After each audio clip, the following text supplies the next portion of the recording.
नमस्कार। मैं मेरे सभी साथियों, सभी शुभचिंतकों को ये निवेदन करना चाहता हूं कि आज एक अखबार ने बाबूलाल कटारा के संबंध में मेरे ऊपर कुछ आरोप लगा करके और एक न्यूज छापी है।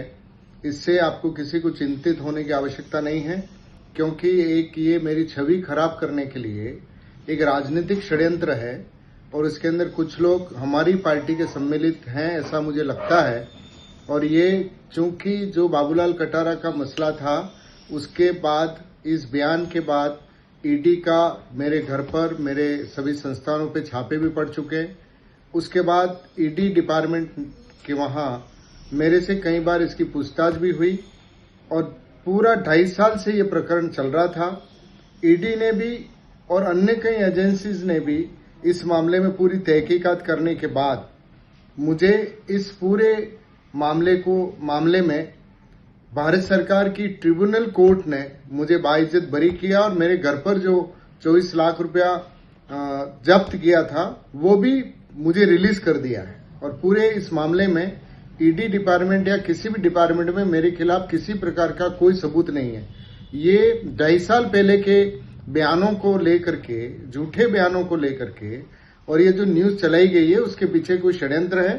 आप सबको चिंता करने की आवश्यकता नहीं है।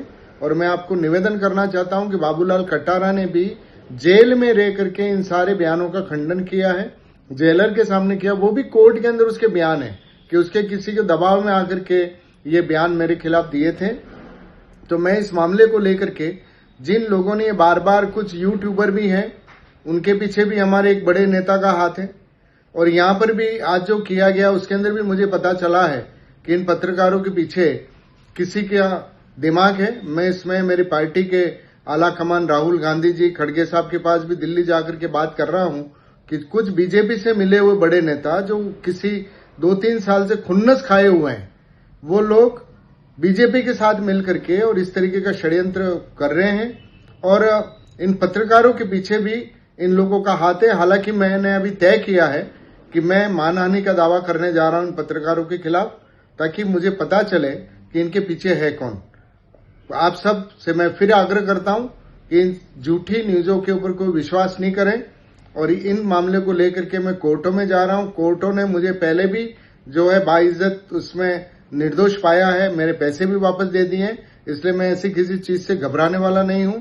और आप सबसे आग्रह है कि आप इस विषय को लेकर के किसी प्रकार की चिंता नहीं करें।